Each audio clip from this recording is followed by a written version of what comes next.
Hey guys, it's Abby. Welcome back to my channel. In today's video, I'm going to be reading to you 5 short, scary stories. If you guys like this video, please be sure to give it a big thumbs up. If you're new here, click the subscribe button down below and turn on post notifications so you never miss a video. I post every Sunday and sometimes Wednesdays at 2 p.m. Pacific Standard Time. And other than that, let's get right on into the video.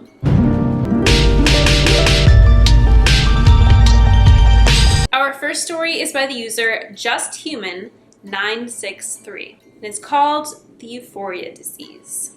It's been a week and it's hit globally. We call it the Euphoria Disease. Some sort of virus that infects you within seconds through any means. Physical contact, liquids such as saliva or blood, even like an STD. Symptoms vary from person to person based on their mental issues and other aspects. The most common signs are split into 3 phases. Phase 1 starts with the initial infection. Subject shows very little difference in behavior outside of a lifted mood. They seem more outgoing and positive. Phase 2 gets worse. They start getting unnaturally euphoric in mood. They can't feel anything outside of joy or happiness. Many people have been observed showing no sign of sadness about death, fear of their phobias, and so on. They go on their way of becoming hollowed shells of their previous selves. A lot of the families and friends of subjects report the presence of these infected being sickening for some reason.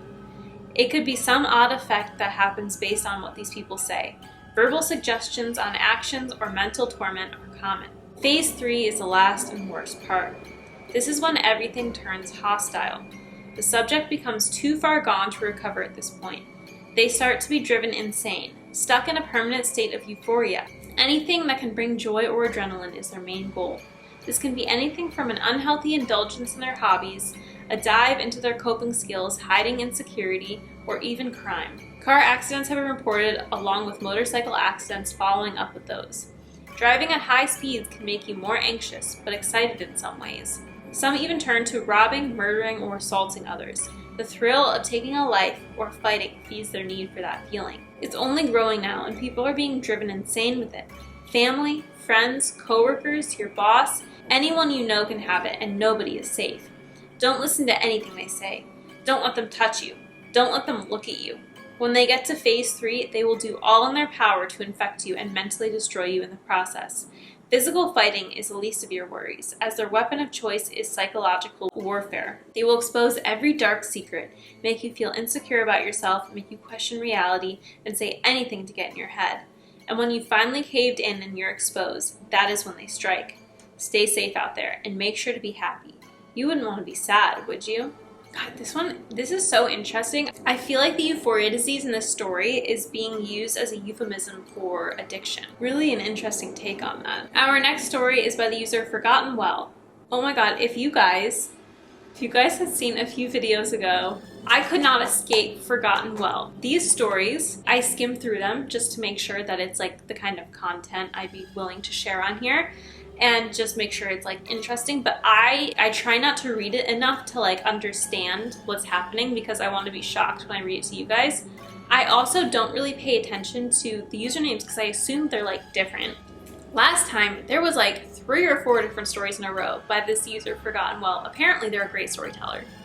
But last time, I swear to God, I was like, this story's by Forgotten Well. This story's by It like could not escape. So apparently we're back. Hopefully the next ones are by different people, but I guess all that matters is that it's a good story, right? Alright, so we're back with Forgotten Well, and it's called They're Trying to Steal My Baby. When we finally took our baby home from the hospital, I don't think I've ever been happier. Our daughter was so precious. She was even adorable when she was crying. The more I looked at her, the more I saw it. I realized she was too perfect. Suddenly, I was so scared I was nauseous. Do you know how many children are kidnapped in this country? I knew our daughter would be a target. I wouldn't let that happen. I started staying in the master bedroom with my baby. I wouldn't leave. I made my husband bring food. I forced him to delete all the pictures of our daughter on Facebook. Didn't want any degenerates seeing my precious angel. I emptied my husband's small gun safe. It would take too long to unlock the safe if someone tried to break in and steal her. I'd need a pistol ready. After 2 weeks of that, my husband started asking strange questions. At first, don't you want to visit my parents? They want to see their granddaughter. Not a chance, I told him. Out there would be sitting ducks. Then he revealed his true intentions. You've been acting a bit strange. Do you feel all right? Maybe you should see a doctor. Did you know most kidnappings are done by a family member? He wanted me alone and at a hospital so he could steal my perfect angel. I had to keep her safe, even from him. I told him I just needed a good night's sleep. Could he sleep on the couch tonight? In the bedroom, I hatched my plan. I would pack my bags and leave with my daughter when he went to work in the morning, but he was on to me. I planned on staying up the whole night, but what if I nodded off? He could sneak in and steal her. I gave my precious a good dose of children's Benadryl. I would need her to sleep quietly. Then I hid her where he'd never find her.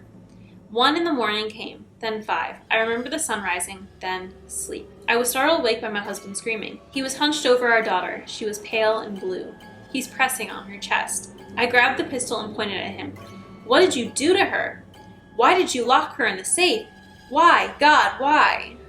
This lady is so paranoid. Husband was right that she needed to see a doctor. Fortunately, she didn't see one fast enough. It's so, the irony of her being so paranoid about something bad happening to her baby, and she's the bad thing that happened to her baby. I mean, you have to realize there's no air in the safe, right? It's airtight. Suffocation is inevitable. Okay, the next story is by the user HorrorJunkie123, and it's called My Aunt Finally Let Me Visit Her Farm After 20 Years. I'm glad you were finally able to make it, April. I really have to trust someone to invite him out here, you know? I nodded my head, glancing back at my preteen cousin Zeke. He tailed behind us, staring at the ground all the while. First up, we have the chickens, Aunt May proclaimed, extending her hand toward a fenced-in chicken coop. All the color drained from my face, and I stifled a scream bubbling in my throat. 3 emaciated children trudged around the coop on their knees. Feathers had been glued all over their bodies. They pecked at feeds scattered on the ground, with muzzles that had been fashioned in the shape of beaks. Okay. A little girl glanced up at me, tears welling in her sunken blue eyes. My heart absolutely shattered for her. A whirlwind of emotions flooded through me. Anger, confusion, fear, they all coursed through my system like a tidal wave. I couldn't peel my eyes away from the horrific scene. Then a realization hit me like a ton of bricks. I recognized that girl. I had seen her face on a missing poster just days prior. She must have been here for years. Aunt May, I don't feel so good. I think I need to lie down. Nonsense, we still have to finish the tour. I gulped, mouthing an I'm sorry to the cooped up children. Cooped up. Before following my deranged aunt. Next we arrived at the cow pasture. It was nothing more than a small yard surrounded by an electric fence. 2 shirtless boys wandered aimlessly on all fours, their bodies painted with black and white spots. Blisters and sores ravaged their skin from constant exposure to the summer sun. I felt like I was going to throw up. I couldn't believe what I was looking at. Aunt May, please, I don't want to see anymore. I'm going to be sick. Oh, quit your whining. You'll be fine. Come on. My lower lip trembled as I caught one last look at those poor boys. My legs were beginning to go numb. I nearly fell, but thankfully Zeke was there to catch me. He helped me along, his somber expression unchanging. Zeke, why is she doing this to them? This is sinister. Zeke silently nodded before offering me a response. His words made me sick to my stomach. I don't know, but if you think this is bad, just wait until you see the pigs.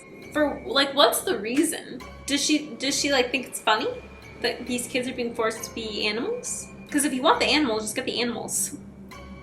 It'd be a lot more realistic to have actual animals than children pretending to be the animals. But, I really love this story. I've never heard anything like this before.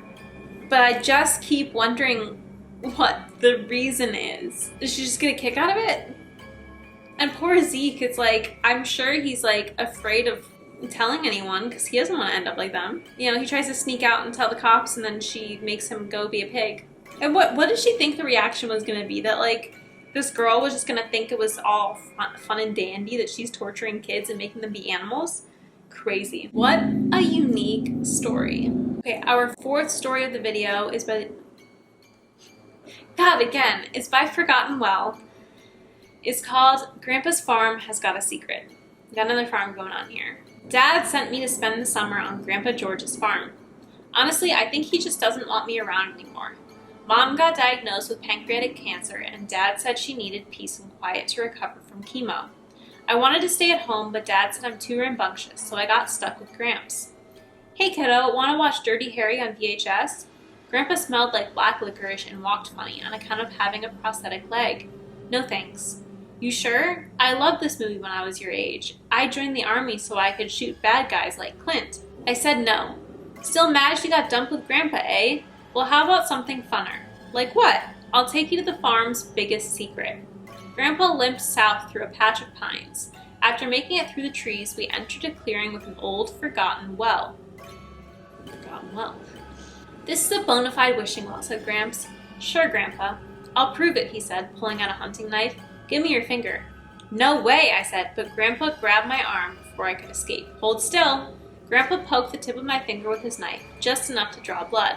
Ow. Watch, Grandpa said, holding his hand over the well. I wished my grandson's hand was healed. Then he sliced across his own hand and squeezed it, dripping blood into the well. My finger healed instantly. What happened, I asked. Pretty cool, eh? As long as you're willing to pay the price in blood, you can wish for anything. I thought about my parents. Maybe I could kill two birds with one stone. Mom would be healed and Dad would be rid of me. Grandpa, can this heal anyone? He knew exactly who I was talking about. Kiddo, to heal that, please, let me do it. Are you sure? Grandpa asked. Do it before I change my mind, I said. Make the wish, Grandpa. I got a call from my father-in-law. Our son went missing, so I drove out to the farm with my wife to help look for him. I tried convincing her to stay home and rest, but she said she felt well enough to come and help. This is all my fault. I didn't want our son to be around and watch his mother die. I just wanted his last memories of her to be happy ones. I thought I was doing the right thing, but now he's probably run away. I pulled into the farm and my father-in-law came rushing out. He went on a walk this morning and hasn't come back. Don't worry, I said. He's probably twisted his ankle somewhere. We'll find him. I'll check the forest. Why don't you two walk along the road? My father-in-law hurried away. Huh, I muttered. That's funny. What is it? My wife asked. Oh, it's nothing. It's just, that's the first time I've seen your father walk without a limp.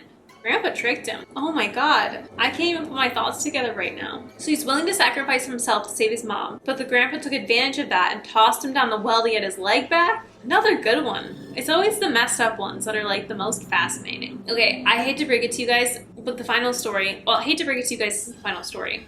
But I hate to break it to you guys, the final story is also by Forgotten Well. I think at this point we're just going to have to accept that this user is going to keep coming up because apparently they're great at writing stories.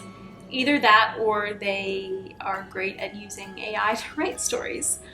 Either way, we've got stories to read. So, this one is called My Parents Forced Me to Have a Sleepover with the Unpopular Kid. His name was Robert, but everyone would call him Bobby Odor. There's not a nice way to say this. He stunk. It was an unplaceable smell, and it was horrible. Anyways, I was deeply unlucky. Apparently, Robert's parents called my parents concerned. Surprise, surprise. Bobby Odor was having trouble making friends. The kids were bullying him. Couldn't our sons have a sleepover? As if I wasn't unpopular enough. I didn't have a choice in the matter, but I did feel pretty bad for him, so I was going to at least try to have a fun time. When Robert came over, I showed him my room. Whoa, he said. You have your own bathroom? I do. Pretty convenient. He went right into the bathroom and closed the door. I heard him spraying my Axe body spray, a sound he tried to cover by flushing the toilet. I should have thanked him for trying to cover up the smell, but I already promised myself I would not mention the smell. He came out and I showed him the stash. I had Mountain Dew Baja Blast, Ice Pop Prime, Cool Ranch Doritos, and Fritos, double stuffed Oreos. Those were just the things I hoarded in the room. We got options, I told him. I've never had soda before. He seemed sad or embarrassed to admit. I cracked the top and handed him a Baja Blast. Prepare for glory, I said. He sipped it gingerly, then smiled so big it must be the first time in his life he smiled. All right, time for Fortnite. Of course he didn't know what Fortnite was. Where had this kid lived? Under a rock? I played one just to show him how it worked. Then I handed him the controller. His eyes lit up as he played. He died pretty quickly. He tried to hand me back the controller. No, I said, keep playing. I want to see you win one. It took 4 hours, 3 Mountain Dews, and a lot of backseat coaching, but he finally got a victory royale. He jumped for joy, then started tearing up. You're the first person to ever be nice to me. Don't mention it. Damn, now he really started to cry. Tears poured out. He sobbed. You hate that I stink, don't you? No, I never. I hate it. It doesn't matter how much I shower, how much I scrub, how many times I wash my clothes, I can't get the smell out. It's my parents. They make me clean up after them. They're a disgusting mess. I clean it. So many pieces, organs, bones, blood. Oh God, I'm so sorry. I thought you'd be mean like everyone else. He gasped for air, soaked in tears, They made me do it. Made you do what? Unlock your bathroom window. My bathroom door creaked open. Robert's parents stood in the doorway, smiling at me. His mother held up a syringe. His father pointed at me. We'll start with him. So he smells like dead bodies all the time? Someone needs to call CPS. That kid was so nice to him. He could have had a friend, and I don't even know what to say to that. Like, that's another, God, it's so messed up, but like, so good. Anyway, ending on that note, I hope you guys enjoyed this video. Let me know what your favorite story was. If you did like this video, I'll have a couple video suggestions popping up right here in a second, and a button where you can subscribe here if you are new. Again, I post every Sunday and sometimes Wednesdays at 2 p.m. Pacific Standard Time. Make sure you turn on my post notifications so you never miss a video. Thank you so much for watching, and I will see you in my next one. Bye.